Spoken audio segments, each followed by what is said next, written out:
வாழ்க வளமுடன். ஓசோ ஒரு இடத்துல சொல்லியிருப்பாரு, மனிதனுடைய மனம் அதிக பயன்பாட்டில் இருக்கும்போது அது பயத்துல சிக்கி இருக்கு. அதுவே ஒரு மனிதன் பயமற்ற நிலையில இருக்கும்போது அவனுடைய மனம் பக்குவப்பட்ட நிலையில நிதானத்தோட அமைதியான ஒரு சூழல்ல இருக்கு அப்படின்றது போல சொல்லியிருப்பாரு. நம்மளுடைய மனசு பயத்தோட இருந்தா என்ன, பயமற்ற நிலையில இருந்தா என்ன, அதனால என்ன குடியா முழிக்கிற போது அப்படின்ற ஒரு டவுட் உங்களுக்குள்ள வரலாம். கண்டிப்பா இந்த உலகத்துல வாழக்கூடிய மனிதர்கள்ல சக்சஸ்ல ஒருத்தவங்க இருப்பாங்க, சக்சஸ் அற்ற நிலையில ஒருத்தவங்க இருப்பாங்க. இந்த ரெண்டு வித்தியாசமும் எதுக்காக இருக்கு அப்படின்னு பார்த்தீங்கன்னா, அவங்களுடைய மனம் எப்படி இருக்கு அப்படின்றத பொறுத்து தான் அது அமையுது. இப்போ உதாரணத்துக்கு நாம இப்படியெல்லாம் வாழ போறோம் அப்படின்னு ஆசைப்பட்டு கனவு உலகத்துல இருந்து நம்மளுடைய ஆசைகளை வரையறைக்கக்கூடிய ஒரு நிலையை எடுத்துக்கோங்க. எப்படிடா வாழ போறோம் அப்படின்னு நினைக்கக்கூடிய ஒரு நிலையை எடுத்துக்கோங்க. ஃபர்ஸ்ட் இப்படியெல்லாம் வாழணும் அப்படின்னு ஆசைப்படுறது ஒருநிலைப்பட்ட தன்மையில அந்த ஆசையில மட்டும் ஒன்றி இருக்கும். அந்த ஆசையை உங்களால சீக்கிரமா அடைஞ்சிட முடியும்.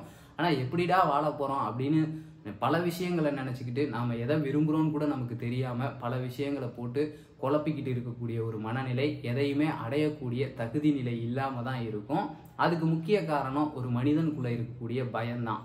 இப்ப நிதானம், அமைதி அப்படின்றது இருந்ததுன்னா ஆசைப்படக்கூடிய தன்மையை அழகா வரையறுத்துரும். இதுதான் நம்ம வாழ்க்கை அப்படின்னு டிசைன் பண்ணிரும். அதுல மட்டும் கான்சென்ட்ரேட் பண்ணும். அதை அடைகிறதுக்காக என்ன செய்யணுமோ அதை மட்டும் செய்யும். சீக்கிரம் அந்த சக்சஸையும் அடைஞ்சிரும்.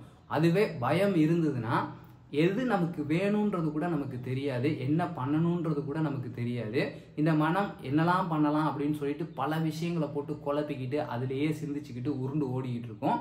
ஒருநிலைத்தன்மை அப்படின்றது அங்கே இல்லாததுனால இந்த பிரபஞ்சத்துக்கு உங்களுக்கு நீங்க என்ன நினைக்கிறீங்க, எதுல ஆழமா அழுத்தம் வைக்கிறீங்க, ஆசை வைக்கிறீங்கன்னு தெரியாம எதை கொடுக்கறதுன்னு தெரியாம குழம்பி போய் அப்படியே ஸ்டன்னாகி போய் நிற்கும். உங்க வாழ்க்கையில எந்த ஒரு ஆசையும் கிடைக்காம நிராசையாவே தான் போய்கிட்டு இருக்கோம் அப்படின்ற ஒரு விஷயத்தை தான் மகான்கள் சொல்லியிருக்காங்க. இப்போ உதாரணத்துக்கு நீங்க வீட்டில் இருக்கீங்க, திடீர்னு யாரோ கதவு தட்டுறாங்க, போய் திறந்து பார்க்கும்போது ஒரு போலீஸ்கார் நிற்கிறாருன்னு வச்சுக்கோங்க. அது அவர் எதார்ச்சியா ஒரு தண்ணி குடிக்க கூட வந்திருக்கலாம்னு வச்சுக்கோங்க. நீங்க பார்த்தோன்னே போலீஸ்கார் அப்படின்ற ஒரு பயம் எதுக்கு வந்திருக்காரோ, ஏன் வந்திருக்காரோ, எதுவும் தப்பு தண்டா நடந்துருச்சா, நம்மளை விசாரிக்க வந்திருக்காரா, இல்லை நம்மளை பிடிச்சிட்டு போக வந்திருக்காரா அப்படின்னு சொல்லிட்டு பயம் உள்ள வச்சு பல எண்ணங்களை உங்களுக்குள்ள உருவாக்கிக்கிட்டீங்கன்னா, வெளியில வாங்க சார், உட்காருங்க சார், எதுக்காக வந்திருக்கீங்க, ஏன் வந்திருக்கீங்க அப்படின்னு அவர்கிட்ட பேசக்கூட மாட்டீங்க. அப்படியே ஸ்டன்னாகி போய் அமைதியான பித்து பிடிச்ச மாட்டான் நிற்க ஆரம்பிச்சிருவீங்க.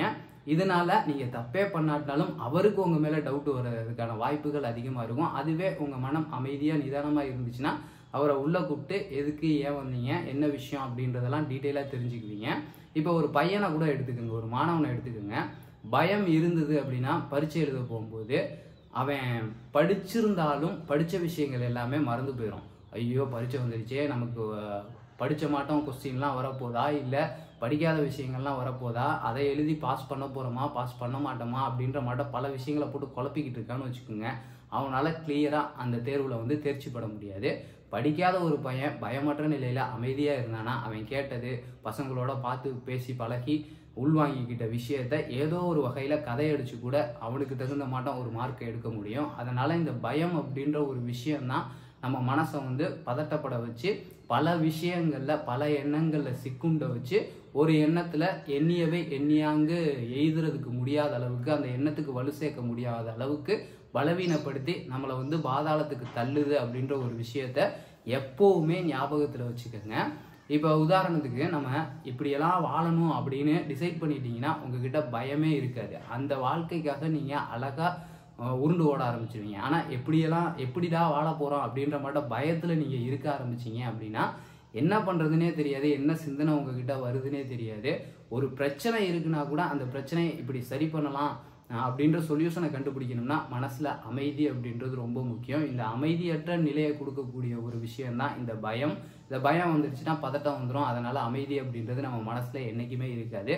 மனிதனுடைய சக்சஸ் அப்படின்றது ஒரு மனிதன்கிட்ட ஆசை இருக்கோ இல்லையோ அவன்கிட்ட பயம் அப்படின்றது இருக்கவே கூடாது அப்படின்றத மகான்கள் ரொம்ப அழகா அவங்களுடைய வாழ்க்கை விஷயங்கள் மூலமா நமக்கு தெளிவுபடுத்திட்டே போயிருக்காங்க.